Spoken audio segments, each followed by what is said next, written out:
What's up, everybody? Sal here with Simply Investing.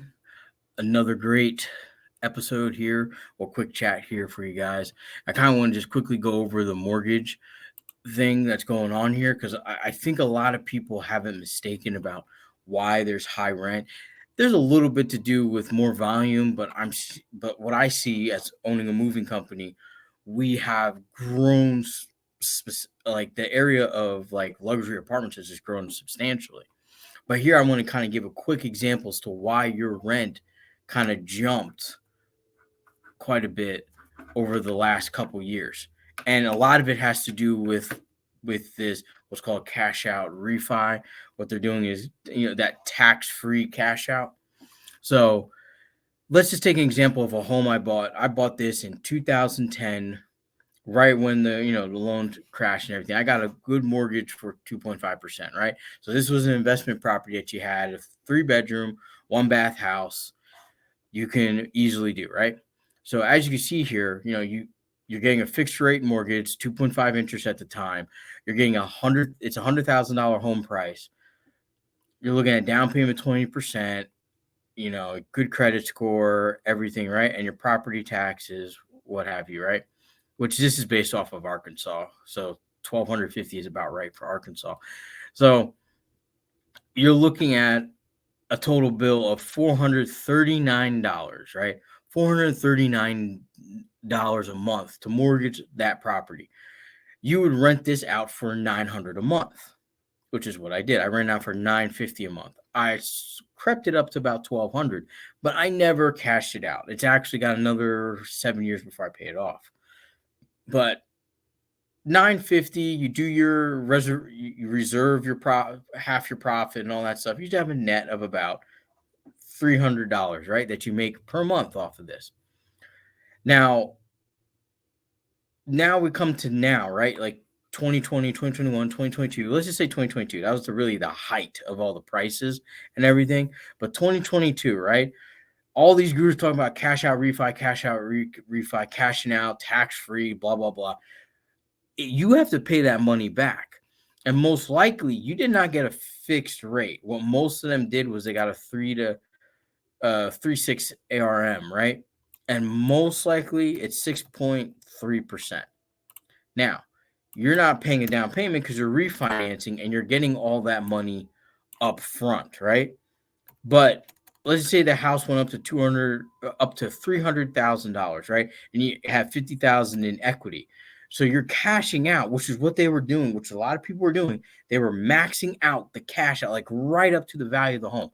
So if you had $250,000 of equity, they would cash it out. Now you have $250,000, and now you have a monthly payment of $2,086, which they're saying, okay, I'm gonna go put this down on $1 million house, which we'll get into in a second. But now your tenant, who's now in that property, which this is where good business sense comes in that property. You gotta remember, look at the yearly taxes too. We went from $1,250 to $3,125 because if your value of the home went up, the tax assessor is going to raise those taxes. And that's what's happening now in 2023, happened in 2023 and in 2023, beginning through this year, and it's going to happen through next year and the year after. Like the taxes are going to kill these people because they made this stupid decision. And now they're trying to rent out this property, and you're not going to make a profit at your $950, right? Or even if it was the raised rent of $1,250. So that tenant gets kicked out. You now have to rent that same property for $3,000 to make sure you can keep this property in your portfolio. Otherwise, it's going to go back to the bank. Now, what's starting to happen is like people said, people can't afford these rents. I mean, out here, $3,000 a month for a home for rent of like an average 1,300 square foot, 3-bedroom, 1-bath house. You're not going to get it. Nobody's going to even look at it. They're going to want to pay $950, $1,000, maybe $1,500 for it, especially if you got a fenced-in yard, right? But that puts it at $3,000 a month. Can you feasibly say that someone's going to rent that long-term for $3,000 a month at those prices? No, you can't. It's impossible. You're going to run into a situation where you're not going to have a tenant. You're going to have long stretches where it's vacant. Then you're going to run into problems because no one's living there, the pipes, because it goes real cold, real hot down here. So pipes burst, things like that. The insulation in the house isn't as good. So a lot of things are breaking down. The air conditioning, no one's reporting leaks, mold, or anything like that, right? So the house is falling into disrepair. And what happens is those properties are going to hit the market and hit the market so hard that unfortunately, they're going to go to foreclosure and they're going to rapidly hit the market because these people are going to walk away. They have to walk away. They can't afford it. And I'm seeing so many influencers stating, "Well, I'm going to do a cash out refi tax free. That's what the rich do." I don't know. I worked for a guy that had a net worth of $150 million back in the day when I was 18. I was just working in the office as an errand boy. I'd run and get coffee, lunch, and run errands for the executives in the office of his business. And he did not operate his properties that way. He just kept buying them.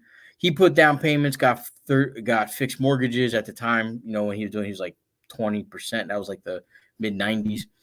20-year fixed rate mortgages for like, I think it was like maybe like 4 or 5% at the time, but he never refinanced it. He just paid them off, kept putting in fixes and stuff like that, and then just sold them off when he passed away for a significant amount of money because now they were just the value had increased. But he never did refi cashes to get more properties. He used his existing businesses and the profit from those to just buy portfolios over time, properties over time, build his portfolio to where the portfolio was making a net profit to buy more homes. But what's going to happen is rents are going to have to come down in this market. What I'm predicting is rents are going to crash. The rental homes are going to go right back to foreclosure, which means they're going to get bought up. So if you are looking for a decent home or a decent rental property, if you wait maybe another year, you're probably going to get them off at cheap prices because nobody's going to be buying. Nobody's going to have a credit to buy. No one's even thinking about buying homes. And younger millennials, Gen Zers, and even Gen Alpha, when they get there, they're not even interested in getting homes. They're doom and gloom over there. So they're spending for experiences. They don't even care about owning a property. So that's going to make the value of homes drop so much, like it did in 2010, where houses that were worth $400,000 were now worth $70,000. That's what's going to happen. And you'll be able to get a nice home in a nice middle-class neighborhood for probably 70, 80, or maybe even 90,000. Maybe 110, but you buy it, you live in it, you hold on to it for 20 years. You'll be able to sell that house for like 800,000 or 900,000 and then move out. Because we're not talking like small homes either. We're probably talking like big homes. I remember the first home I bought when I lived in New Jersey. I bought a home out by the lake area up in northern New Jersey, and I bought it on foreclosure at the end of 2009. And that foreclosure home went into foreclosure right at the beginning of 2008. It was like $700,000. I got it for $189,000. So, off of the foreclosure project. Now, you got to remember foreclosure. The guy I bought the house from, I had to put the wires back in, fill in the insulation. So I needed to do like another $150,000 worth of work to it. But it beat paying $800,000 for that house instead of the 189 plus the 150 I had to put work into it. Because keep in mind, any foreclosures, people get angry, they destroy the property. Don't know why they do it, but they do it. So just got to be wary of that when you purchase these properties, especially tenants. Now that because like tenants not paying, they're destroying the properties. All this other crap. Sheriff has to break down the door to get them out, stuff like that. There's a lot of stuff that has to be done probably to these houses when they go up for sale in the REO markets. So, but if you're ever wondering why the rents are so damn high, this is pretty much exactly why the rents are that high. Everybody had cheap rents because I remember you can rent a house for like $600. This was early 2000s. A basic starter home, $600. When the 2010s hit, between 2010 to 2015, you're renting the same home for maybe $1,200. Well, I would say like $800 to $1,200 depending on the area, and then maybe like $1,800 a month, like 2019. But when we hit that pandemic and everyone was refinancing, catching out on inflated in prices, boom, now we're here. We have high rents, high mortgages, and nobody's paying. So guess what's going to happen? The whole thing's going to crash. But stay tuned. Got another great video coming out of Big Lots, so we're going to go over that shortly. Thank you guys, and we will see you guys next time.